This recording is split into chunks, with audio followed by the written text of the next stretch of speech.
la ley universitaria y su constitucionalidad, ley número 30/220. Bien, el segundo tema está referido a la autonomía universitaria. Vamos a dejar en el uso de la palabra al señor decano de esta ilustre orden, el doctor Walter Gutiérrez Camacho. Adelante, doctor.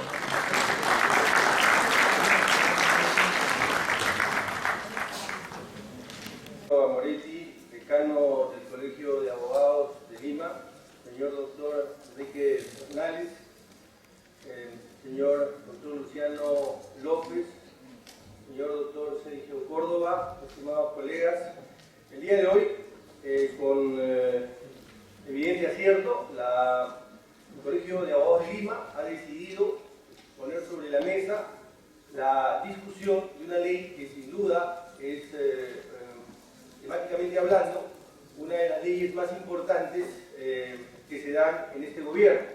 Me estoy refiriendo evidentemente a la ley universitaria. Creo que nadie puede cuestionar la necesidad, la importancia y la urgencia que había de dar una ley universitaria. Pero como lo acaba de señalar el doctor López, así como era importante que se dé una ley universitaria, también es importante que esta ley surja, nazca del consenso. Porque déjenme decirles que las leyes no son solamente textos literales, palabras, clausulados o articulados, sino fundamentalmente las leyes, y sobre todo este tipo de leyes, son procesos, porque involucran relaciones, involucran personas, involucran instituciones, y más y fundamentalmente una ley como la ley universitaria. No pueden darse leyes donde haya ganadores y perdedores.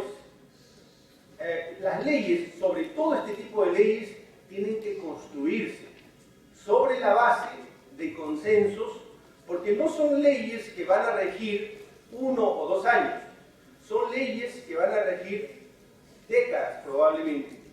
La anterior ley universitaria tiene 30 años, o tenía 30 años. Una ley que se dio cuando no existía Internet. Una ley que se dio cuando no se hablaba todavía con el énfasis que hoy día se habla y con el consenso que hoy día se reconoce a la globalización. Una ley que se dio cuando no había caído el muro de Berlín. ¿Qué duda cabe que había necesidad de una nueva ley universitaria?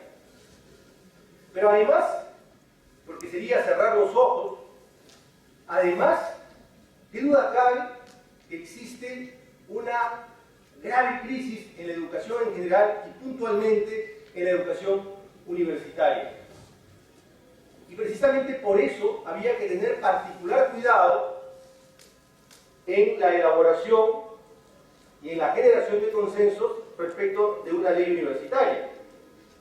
Pero además porque estamos hablando de algo que está muy vinculado al futuro del país, algo que tiene que ver con un elemento muy sensible de la colectividad, que es la juventud, son los jóvenes.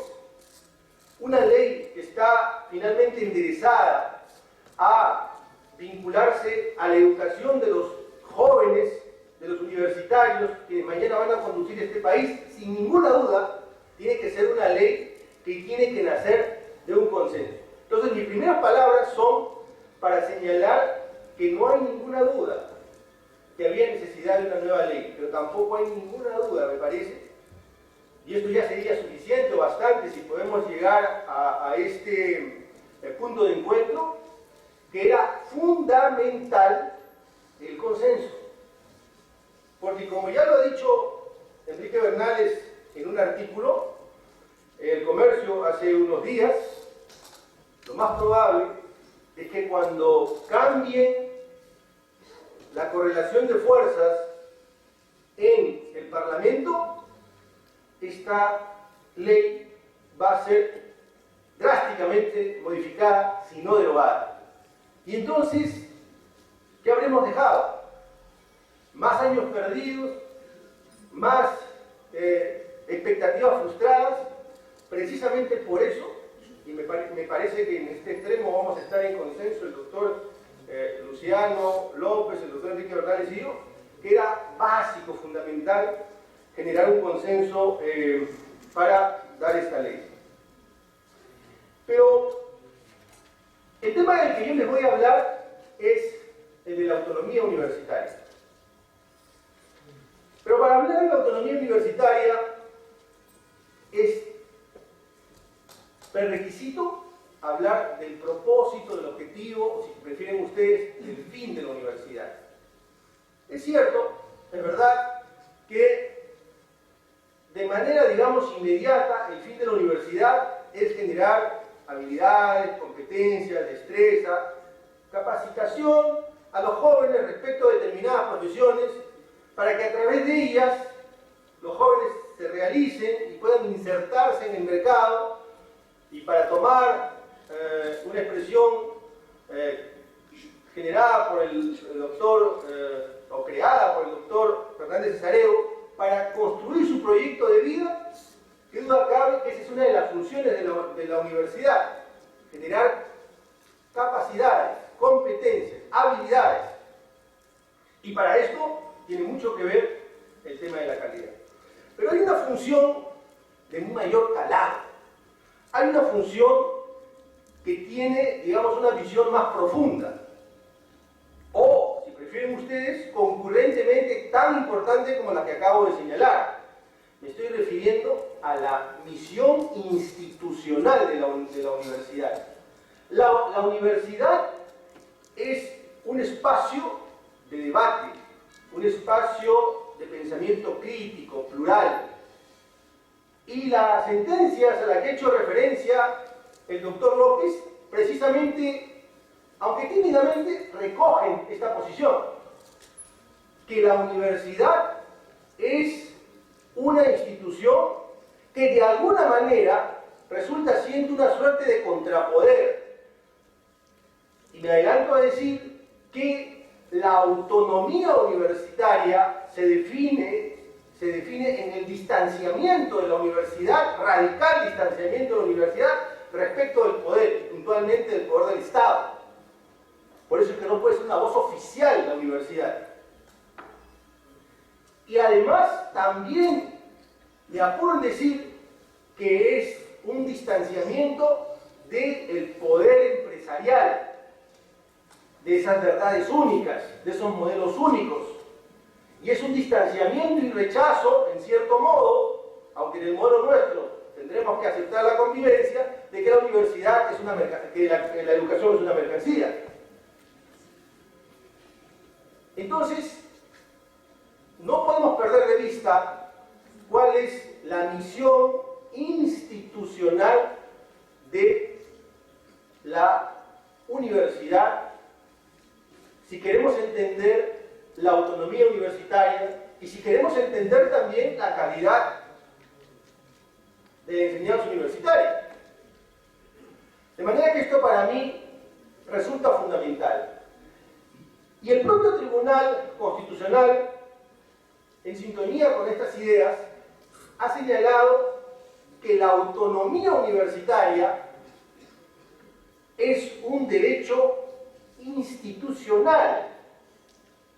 Y esto quiere decir que es una suerte de derecho reforzado, y lo ha aparejado con la libertad de expresión, lo ha aparejado con la autonomía del Poder Judicial. Y si me permiten ustedes, solamente respecto de estas dos garantías institucionales, tenemos que reconocer que cumplen un rol en el modelo institucional del país, en el modelo democrático del país. A nadie se le puede ocurrir que va a tener el Poder Judicial una suerte de supervisor, ¿no? Porque es un poder autónomo.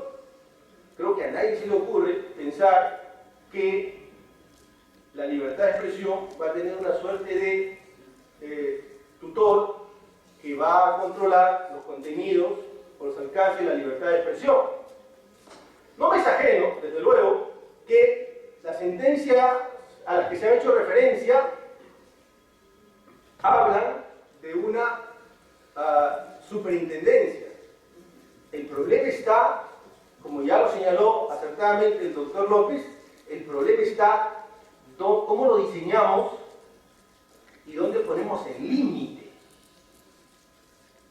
parece, y me adelanto en señalar, que esta ley es, tal como está redactada, peligroso para la autonomía universitaria y, puntualmente, lo voy a explicar más adelante, inconstitucional respecto a algunas competencias que se le ha señalado.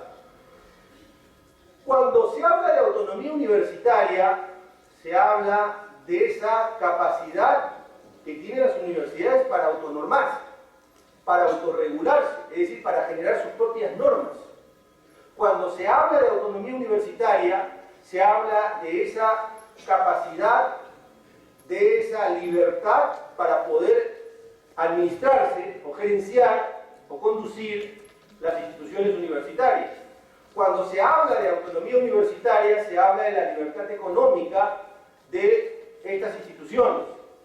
¿Y por qué es tan importante, por qué son tan importantes todas estas libertades? Son importantes porque tienen que ver, están en relación, por un lado, con la función inmediata que cumple, que es la de generar estas capacidades, estas habilidades y facilitar los proyectos de vida a los jóvenes, pero también para cumplir con estas funciones institucionales que debe tener la universidad. Claro, algunos podrían decir, no, pero Gutiérrez está loco. Lo que pasa es que eso no pasa en la universidad. La universidad no es así. Estaba teorizando demasiado. El hecho de que el Congreso, que creo que aquí a todos, a la mayoría, no les gusta, a mí no me gusta cómo está el Congreso, yo no voy a decir que vamos a cerrar el Congreso. El Congreso es una institución fundamental, que en su hora habrá que reformarlo, que en su hora habrá que fortalecerlo, pero no por eso vamos a renegar del Congreso como institución, no digo de estos congresistas. En ese mismo concepto, qué duda cabe que la universidad no está como queremos, qué duda cabe que institucionalmente, que en términos de calidad educativa, la universidad no tiene los estándares básicos, pero eso no me lleva a mí a pensar que vamos a pasar de una suerte de liberalismo extremo, de casi un libertinaje en materia de educación, vamos a pasar a un sistema burocrático, vertical, de modelo único. Ese salto a la garrocha, por lo menos desde mi punto de vista, o por lo menos yo no estoy dispuesto a aceptar. Ese es un extremo que se insinúa con claridad en esta norma. Entonces, por esas cosas, por estas acotaciones que acabo de señalar, la autonomía universitaria está estrechamente ligada con la misión que cumple la universidad, y por esa misma razón el Tribunal Constitucional ha señalado ese carácter de garantía institucional, le ha dado esa importancia a la autonomía universitaria, pero también ha señalado una suerte de regla. En esta sentencia a la que se hacía referencia, la del 2004, ha señalado la no intervención de la universidad. Lo ha hecho literalmente, expresamente. Y lo voy a leer. Dice, el Tribunal Constitucional dice, ha precisado que la autonomía universitaria consiste en el conjunto de potestades que dentro de nuestro ordenamiento jurídico se ha otorgado a la universidad con el fin de evitar cualquier tipo de intervención de entes extraños en su seno. Con ello se pretende proteger la autodeterminación, el desarrollo de sus actividades, funciones derivadas de los fines, etcétera, etcétera, etcétera.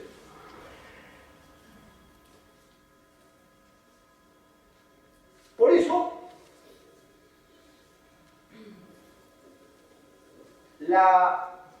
no me cabe ninguna duda que el tribunal ha habilitado la creación de una superintendencia, pero a mí lo que me preocupa son las competencias de esta superintendencia. Es más, créanme que a estas alturas no me preocupa tanto incluso la intervención política. Ojo, no digo que no me preocupe, digo que no no me preocupa tanto la intervención política, porque, vamos, a estas alturas ya hay otros espacios de debate público, y hay otros espacios de pluralidad, y hay otros espacios alternativos. Y no como hace 30 años, donde la universidad, digamos, era el último reducto de pensamiento libre. A mí lo que más me preocupa es la amenaza burocrática, la incapacidad, la ineficiencia del Estado. No estamos en Europa, estamos en el Perú. A mí lo que más me preocupa es eso. Hay una regla que me parece sana en gestión pública. No le demos más competencias al Estado si no las puede, si no está cumpliendo aquellas que ahora está haciendo. Si no está cumpliendo bien, no le demos más competencias al Estado que aquellas que eficientemente puede cumplir. A mí lo que más me preocupa es la burocratización, la ineficiencia del Estado. El Estado ha sido ineficiente en garantizar la calidad educativa en los centros iniciales, en los centros escolares, y no me cabe duda que le va a costar mucho trabajo ser eficiente en garantizar la calidad en los centros superiores, en las universidades. Esta amenaza me parece particularmente peligrosa. Pero, a ver, voy a poner un ejemplo. El boom de las carreras de cocinero, de gastronomía, ¿vino del Estado? El boom de la gastronomía que hoy las universidades tienen 2.000, 3.000 estudiantes de gastronomía. ¿Esto lo ha generado el Estado? ¿Ha sido la colectividad, jóvenes con una visión distinta, el mercado y las universidades acaso no han recogido esta realidad y han empezado a abrir facultades de gastronomía?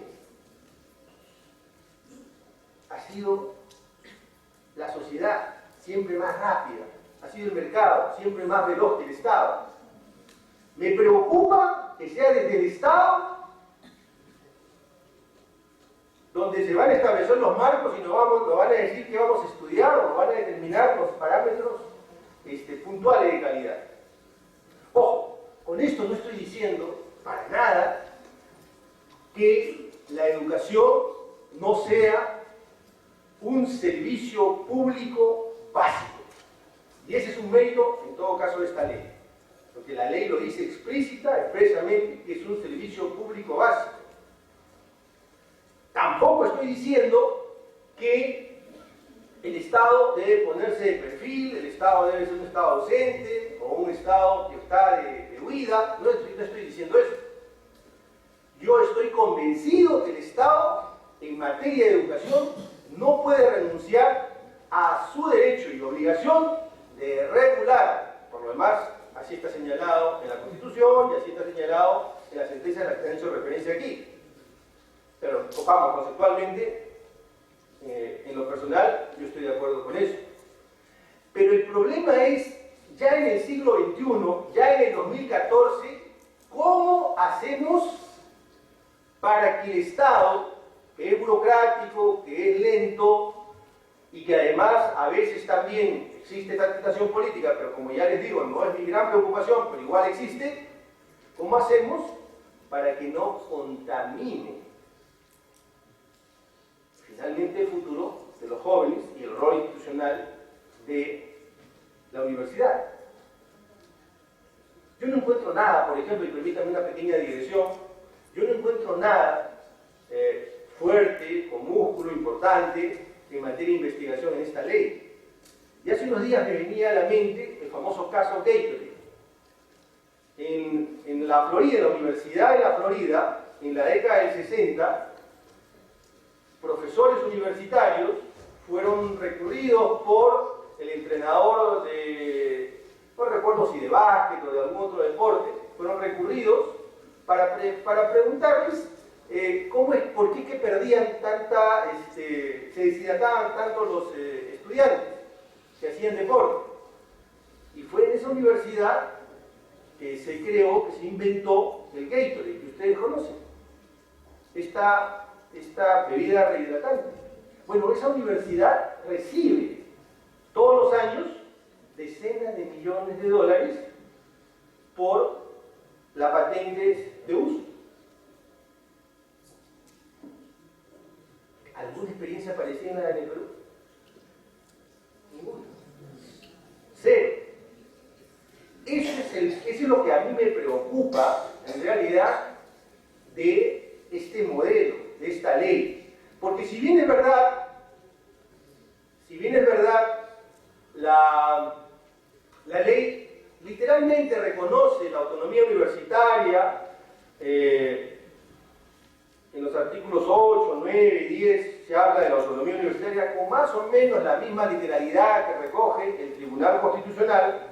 Ya a partir del artículo 12 y 13 de la propia ley empiezan a surgir amenazas, peligros, y ya más en el artículo 14, que desde mi punto de vista sí es frontalmente inconstitucional, porque literalmente adscribe a esta superintendencia al Ministerio de Educación y le señala que ejecuta las políticas y planes que se elaboran en ese ministerio. Es decir, tal vez, como ya se señaló aquí, una buena idea para despejar esta duda y para que se pueda proscribir la posibilidad de que esta sí se materialice ya como una norma inconstitucional. Una buena idea sea que se dé una ley de la calidad educativa y que ahí se regule un poco los alcances de esta superintendencia, pero definitivamente habría que recortar muchas de las o varias de las competencias de la superintendencia.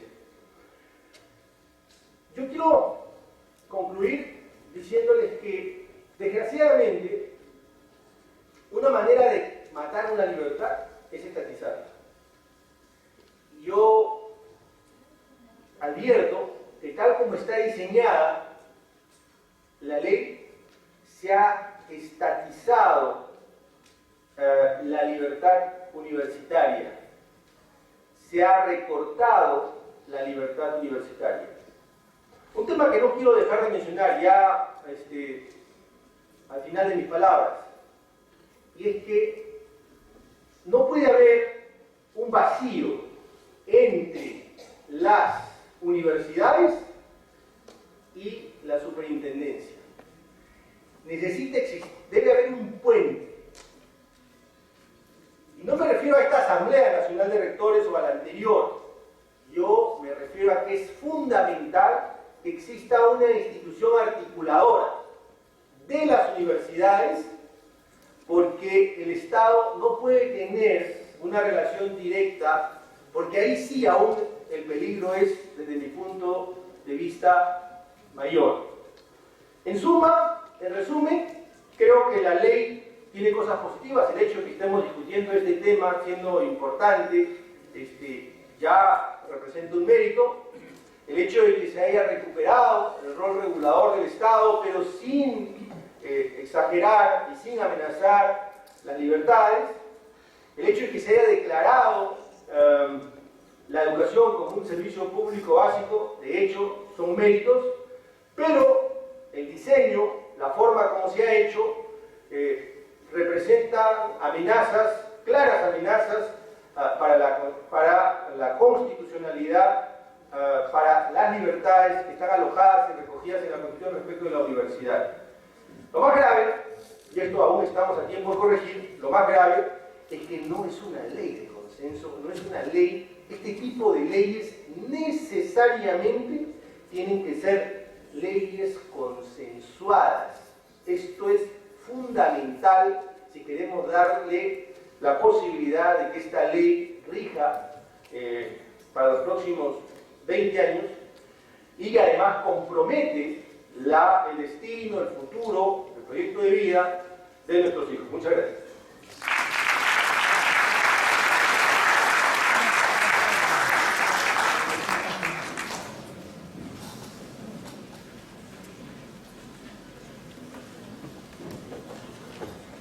Muchas gracias, doctor Walter Gutiérrez, por su ilustración esta noche.